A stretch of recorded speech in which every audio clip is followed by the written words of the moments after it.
Welcome to Worldview Matters, discussing controversial issues, discerning current events, defending biblical Christianity. No topic off limits. And now, here's your host, David Fiorazzo. Hey guys, thank you so much for tuning in. God bless you. We appreciate your support of the podcast. Very important topic today, and the book that we'll be discussing is called Am I Gay? It's by Garry Ingraham, and the subtitle is Coming Out of Cultural Christianity and LGBTQ plus Identity into Authentic Faith in Jesus Christ. So Garry and Melissa Ingraham founded Love and Truth Network in 2013. It's a national ministry that equips pastors and Christian leaders to develop environments of both safety and transformation, restoring relational and sexual wholeness, as well as biblical identity. Prior to launching LTN, Garry served as a pastor of Soul Care Ministries on a pastoral team at a large church in upstate New York for 12 years. Garry and Melissa came out of identity confusion, met in 2004, married in 2007, have two incredible boys. They live in Phoenix, Arizona, and Melissa runs her Christian counseling practice and homeschools their children, while Garry serves as executive director of Love and Truth Network. Praise God. Thanks for your time today, Garry. Good to have you on the podcast. Thank you, David. I appreciate being here. All right, so let's talk about how you guys met. Give us a little more detail on that, because it sounds like you both came from very broken, disjointed backgrounds, and I would just love to hear a little bit more of that story to let our viewers get to know you a little bit. Sure. When Melissa and I met, it was in 2004. I was already on staff at the church that I was working at and worked at for 12 years. And we met at a Living Waters training put out by Desert Stream Ministries. And yeah, we met there, and it was a couple of years later that we seriously started dating, and we were married in 2007. That's awesome. So she counsels now. That's incredible, because it sounds like her background, she had to overcome a lot, just like you have. Can you share a little bit more about that before we dive into the book?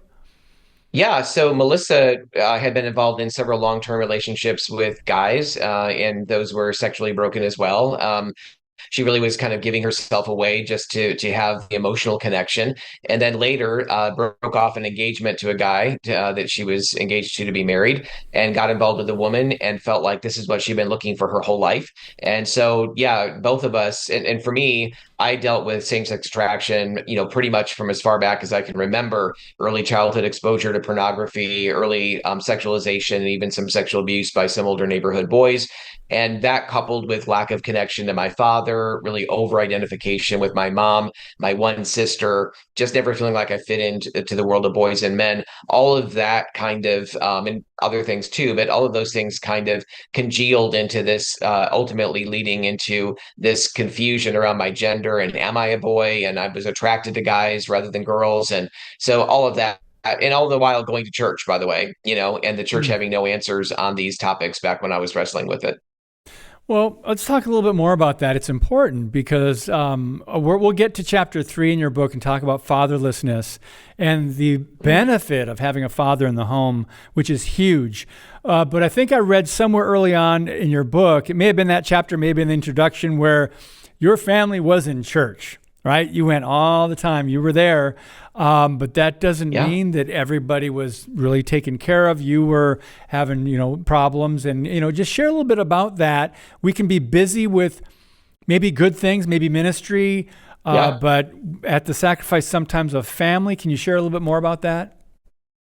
Yeah, well, the tagline, as you read, the subtitle is Coming Out of Cultural Christianity and LGBT Confusion, right? So the need that I had was to really just break free of this environment that I'd grown up in that was more cultural Christianity. And I think there are lots of Christians around me. My parents certainly were two of them that really loved Jesus. But most of my growing up years were spent in my dad particularly, but my family, and then our church environment being that which focused on behavior management. It focused on the outer image and how we were maintaining. And if everything looked good there, then it was assumed that everything was good. Well, me, like countless other people, grew up in church very early beginning to live split off lives, beginning to live double lives, looking like the good Christian boys or girls on the outside, but inwardly dealing with all kinds of stuff that we didn't feel safe coming to the church and or even talking with our parents about oftentimes. Not because they were horrible people, but just because there was a lack. When you talk about fatherlessness, there was a complete lack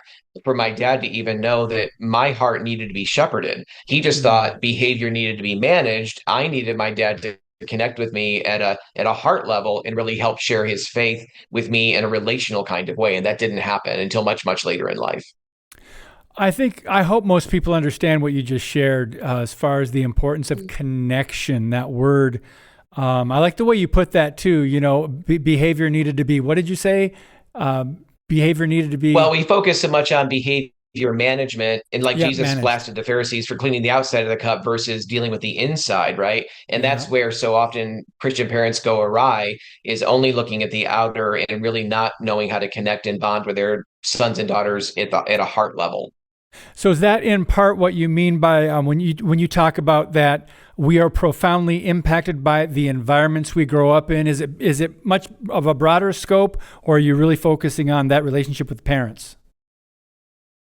Well, that certainly is huge. I think primarily relationships with parents, and then particularly because I think relational connection happens more easily for moms and their children. That doesn't Mhm. always happen, but it tends to Yeah. happen more easily. It's dads that wrestle either with not being in the home because we have a divorce culture that we live in, even within the context of the church, oftentimes.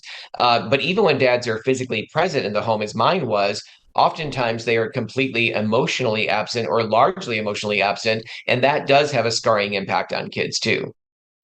So one of the questions I like, what do you want parents to know? We just make sure we get this out early in the interview today, to know and understand about how their parenting impacts choices that their children will make later in life. What do you want today's young parents to know?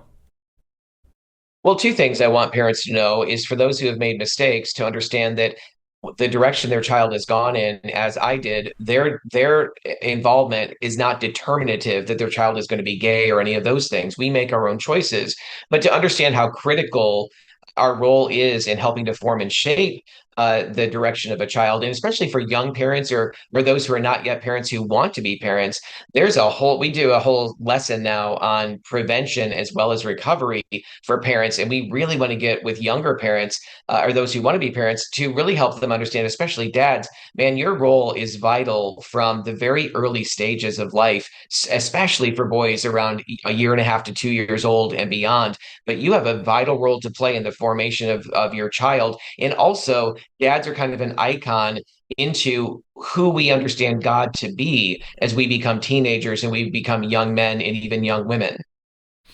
By the way, friends, I think I gave the website, but I want to make sure that you have it, loveandtruthnetwork.com, loveandtruthnetwork.com. And I did not mention that the book, Am I Gay? It is available on Amazon. You can check that out at amazon.com. So, a quote here that I want to just get you to expound on a little bit. And I agree completely. Anything outside of God's design for sexual expression does damage to the people involved. It damages our soul, whether we realize it immediately or years later. Talk to us a little bit more about that, Garry. Well, the verse I think that really unpacks that and describes it is when Paul tells us in 1 Corinthians 6:18 to flee from sexual immorality. And then he goes on and says, every other sin that a man commits or woman commits is outside the body, but the ones who sin sexually sin against their own body. Mm. Whatever you believe Paul is trying to communicate there, he is certainly communicating that sexual sin, sexual immorality has a particular kind of consequence, a particular kind of damage to the person that is unique from all other sins. It doesn't mean it's worse than every other sin, but there's a kind of damage. And so I felt it, and I believe we feel it at a soul level with sexual sin. And again, whether we feel it, that we may not feel it immediately, just like Adam and Eve. they went from being eternal beings to dying, but that death didn't happen immediately. There's a spiritual death, an inward kind of death that happened, but then their bodies decayed over time.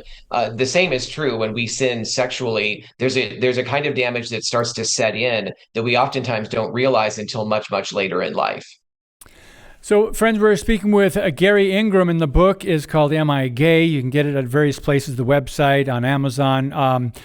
There's a lie about, we've heard this so much in the last probably decade or two, live your truth, or just be your authentic self. And you say authentic hope is not found in discovering and living your truth. Rather, there is one truth, and that comes from God alone. End quote. And of course, Jesus said, I am the way, the truth, and the life. No one comes to the Father except through me. But this, what you're saying here is actually goes counter to culture and what's the lies out there about you can just live your truth, I'll live my truth, live and let live. Share a little bit more about that. Well, it really describes the broader issue of how language has been shifting over time. And not only is this idea that there's her truth, his truth, my truth, your truth, which is completely untrue, but rather God's truth, but also even the phrase love is love. What that is meant to communicate is no matter what someone is drawn to, attracted to, no matter whether it's someone of the same sex, and ultimately polyamory is coming to the courts. It's going to become legalized with marriage. I have no doubt of that, probably in the next 5 years, if not sooner. And so where does it end? This idea that love is love, from a biblical perspective, as from Paul again in 1 Corinthians 13, we know that is the love chapter. But in verse 6, he tells us something very important. He says, love does not rejoice in unrighteousness, but rejoices with the truth. So we as Christians need to understand that anytime we start affirming things that are called sin in the scriptures, and we think that we're being loving by doing that, we're deceiving ourselves. We need to walk in this balance, in the tension of love and truth, which is why we named our ministry that. When you take truth out of love, it is no longer love in any way, shape, or form. Love, to be truly biblical, must be imbued with genuine truth. It's interesting how you don't hear many people say truth is truth. It's always right. Love is That's love. True. Love is love. Yeah. And what they're saying is just leave me alone. Love is love. It's right. Whatever I define it or determine it to be, that's okay. That's my truth. Love is love. Anyway, but people fall for it. But people don't know how to respond to that. So, Garry, do you think a good response, because you hear that a lot, would be, what do you mean by that? Or how do you define love? What do you think about those responses?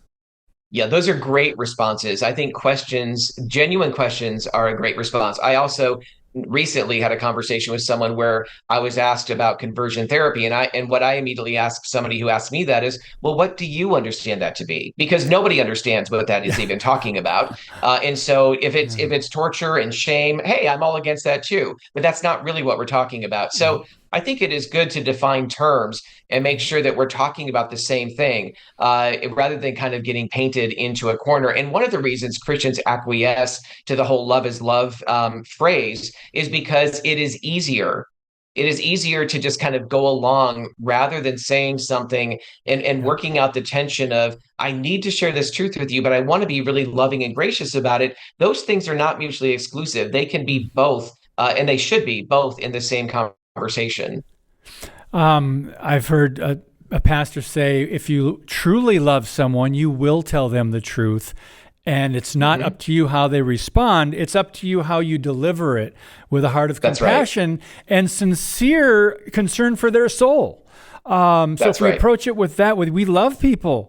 They're not our enemies. Satan, the father of lies, the author of confusion, he's our enemy. But anyway, Garry, I know I'm preaching to the choir. Garry Ingraham, the website, loveandtruthnetwork.com. We've got to take a brief pause. When we come back, we're going to talk about fatherlessness and the importance of having a father in the home, particularly in the youngest of ages. Right back on Worldview Matters in just a minute. Today's episode is brought to you by Freedom Project Academy. Take back your kids' education. FPA's fully accredited classical curriculum provides live, on-demand, and homeschool courses built on Judeo-Christian values. Request your information packet and save 10% on tuition by visiting freedomforschool.com. That's freedom, F-O-R, school.com.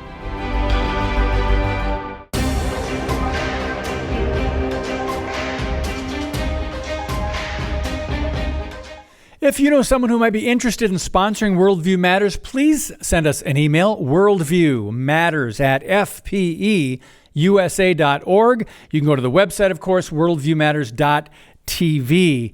Our guest today, Garry Ingraham, and the book, Am I Gay? I want to ask you, before we dive into a little bit more about fathers, Garry, you mentioned you had same-sex attractions, and you write that you were not gay. So what did you think that you were if you had these attractions, but you weren't gay? Can you explain that? Sure, that's a great question. I mean, I thought when I wound up leaving Bible college and finding my first gay bar and embracing that life and having wrestled, having memorized tons of scripture, having tried to find help and support within the church with the things I was dealing with, and really finding no answers with regard to LGBT for sure, but even general sexual brokenness, I wound up finding my first gay bar and feeling like this is who I am. I finally found my people. And it was really euphoric for a period of time. I went from feeling shut out of everything and shamed and ridiculed as a kid to now, really being wanted and accepted in the LGBT community. It was a whole new experience for me. And so I fully embraced that. I believed that I was a gay man. I rejected God altogether, didn't want to have anything to do with him or the church anymore. And but eventually, my book is really about coming to genuine faith at 23. But what I write at the end of the book, in the conclusion is, no, as I look back on my life, there's all kinds of things we can get caught up in and identities we can believe to be true about ourselves. But ultimately, every human being, every man and woman, and we're binary, it's male or female, not a bunch of other different options. But we are made in the image of God, male or female, according to Genesis 1:26 and 27. And then secondarily, and of equal importance, is that our identity is connected in our union with Christ, right? Mm-hmm. And so those two things are our identity as human beings that set us apart from everything else that ever created. And so everything else we deal with, all of those strong feelings, all of those powerful emotions, those are temptations, they're powerful emotions, they're a number of things, but they're not our identity. And that's what the conclusion that I came to about myself. I still deal with some same-sex attraction. The hundreds and hundreds of people I know that come out of that world, my wife, we still deal with some levels of same-sex attraction. I think we know two people who have had a sudden reorientation and God just miraculously showed up. Of course, we all wanted that, right? But God has called most of us on a journey of discipleship like every other person on the planet, every other heterosexual guy, every other, which I consider myself to be heterosexual, but everyone who's never struggled with LGBTQ, he has called all of us in this journey of discipleship. And I don't wrestle anymore with wanting to jump in bed with a guy. I don't wrestle with those things. What I wrestle with sometimes is still kind of an envy or a self-hatred or whatever. Those remnants can still trigger same-sex attraction. And I don't want anyone to think that God just showed up and poof, this is just going to be fixed and taken away. But it is something I can absolutely surrender to him and walk in obedience, love my wife well, be a good gift to my boys without this getting in the way of that. And that's an important thing to know. Well, it sounds like a temptation, and we are all tempted by something. And I think the dividing line is whether you act on those attractions, temptations, things that are not of God. Is that accurate to say, do you think? Well, sure, absolutely. And also, there's a whole group of a whole stream, I guess, in the LGBT space that would say, well, we believe in what the Bible teaches, that sex is between one man and one woman in marriage, but we're still gay Christians. And what we would say is, even when we have our identity, it's referred to as side B or celibate gay Christianity, that is hugely flawed. Because if we believe that is our identity and we're marrying it to our Christianity, something that if we were to act on would be sin, and we're somehow trying to make it holy, somehow sanctifying it by connecting it to our Christianity, that is also a flawed foundation to stand on. So homosexuality is mentioned in the scriptures, so is adultery. And to say, I'm an adulterous Christian, or it's not, you can't have that. You can anyway. I know I'm preaching to the choir. There was something else. Okay, before we get to the fatherlessness, and I know we're running out of time quickly.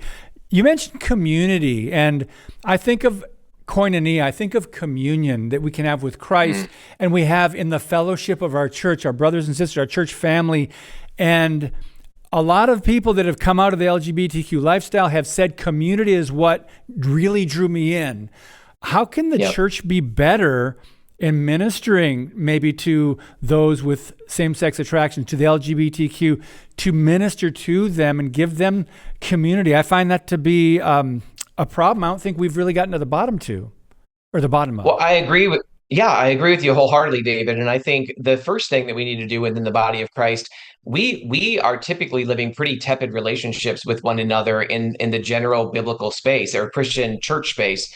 Most people present as having it far more together than they actually do. Very few people are living out James 5:16, confess your sins to one another and pray for each other that you might be healed. Most people are posturing in the church. And so if you want to minister to the LGBT community, we have to learn how to get real and honest and vulnerable about some of our most shameful, difficult areas of struggle, not because we just are airing our dirty laundry, but because according to the scriptures, James 5:16, 1 John 1:7, Hebrews 3, and a bunch of other places, we need to be encouraging one another and we need to be pouring into one another's lives. It's almost as if community is a conduit through which God pours his grace into our lives. And when we refuse to let people know who we are eliminating that aspect of the power of God and the grace of God in our lives to bring healing to those places. And so that's the beginning of it. The church needs to start getting far more real with one another than it is. And in doing that, then they're equipping themselves even to minister to those of us coming out of the LGBTQ space. That's an ongoing challenge. Authenticity and transparency, being vulnerable. And it's hard to do that on a Sunday morning when you've got 30 seconds before you walk in, or a minute or two. Hey, how you doing? You can't. You know, right. So you've got to either maybe hang around after. You have to provide more opportunities. Anyway, Garry, over on page 29, 30, 31, you talk about the benefits of having a father in the home. You talk about them as role models. I love this. You talk about problem solving, decision making. A father can help children in these ways. Resilience, faith building. You also talk about the issues of child poverty, preventing crime, the numerous benefits of fathers in the home. Can you just share a little bit more about that in the last couple of minutes here? Sure. And I would say it's not just fathers in the home, it's engaged fathers in the home. And it's also salient fathers. And what I mean by salient is that this idea of salience is this idea that fathers can be both strong, but also tender, that there's a warm and loving and affectionate side to dads that they're going to show and express toward their sons and their daughters, and of course toward their wife too. They're going to show that in a way that combines strength and gentleness. Nancy Pearcey has written a book, I think her most recent one is called The Toxic War on Masculinity. Yes. And she's really unpacking, we don't need fewer masculine men. We need that salience, and we need strong men, and we need strong fathers to lead their homes well and serve their homes well. Yeah, we've had her on, and we were talking about that book, and she's been on the podcast. It was a wonderful interview. She's amazing. She is incredible. And so let's talk about the role of a father. I think our society, and I don't know, you might know, maybe you've done more research on this than me. I look back to the 1960s and the federal government ballooning, and the welfare, and mothers getting money for having a baby, but not with the father in the house. They were penalized. Right. That was the Lyndon Johnson. Thank you, Great Society. But talk a little bit about some catalysts and where this went wrong.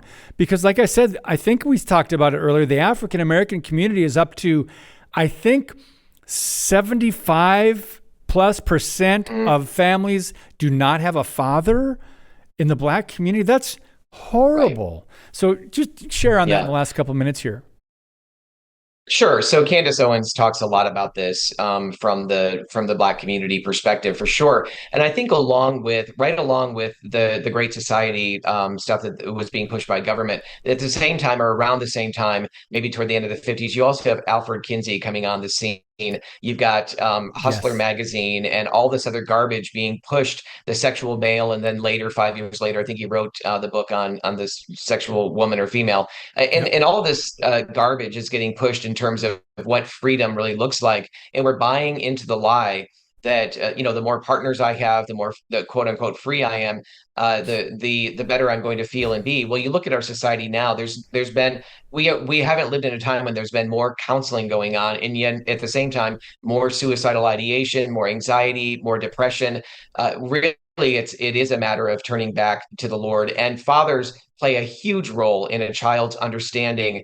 Fathers are really kind of an icon into who we as children begin to understand at an unconscious level, which is very powerful, who God actually is. Is he available? Does he love me? Is he near, or is he distant and aloof, or is he even present at all? I think Mm. dads, again, are that icon into the window, or our window into the spiritual, and to how we kind of transfer a relationship onto God.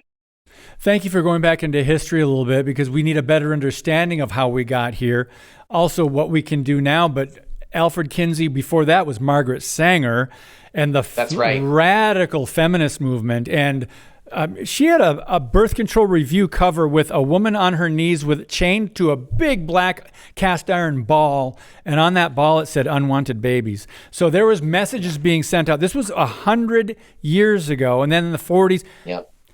and Alfred Kinsey, Indiana University still has a bronze statue of Alfred Kinsey. So to the left Well, in the his media, institute is still around. yeah, yeah, and they were doing experiments on young children, and it's Yep. horrific if you look into that. But anyway, that all this and the sexual revolution in the '60s, it just brought us to where we are now. The brokenness. I'm glad you are doing something at loveandtruthnetwork.com. Just your closing thoughts. I know we just have a minute left, Garry, on just encouraging people to share the truth lovingly and just help people who are hurting. Well, my wife and I are full of hope as we travel the country, as we speak and teach in churches. We have moms and dads, we have strugglers, we have church leaders, and sometimes church leaders are struggling in a variety of ways too, pornography or whatever. But there are people who are craving and desiring hope and transformation in their lives, and they're responding to the message. The gospel is the best news that we've ever heard. The transforming work of Jesus on the cross wasn't just to get us out of hell and into heaven one day. That's glorious. But what's even more glorious is we don't have to live under the chains of sin and bondage and addiction in our own lives today. That can change. That can change over time. And so the church really has the answers here. I would encourage people to find a good Bible believing church that is going to preach the word and is not going to leave out issues of identity and sexuality. Those are centerpiece issues in our culture, and the church needs to learn how to address those well in an open and vulnerable way. Yes, thank you. The whole counsel of God. Don't sugarcoat it. We've got to address these issues. People's literal lives, not just their salvation, but their lives are at stake. Garry Ingraham, God bless you, brother. Thank you for the book. Thank you for all you're doing. Thank you, David. And we appreciate your time today. Thank you. All right, guys, again, the book, Am I Gay? Check that out, Amazon, or again, the website, loveandtruthnetwork.com.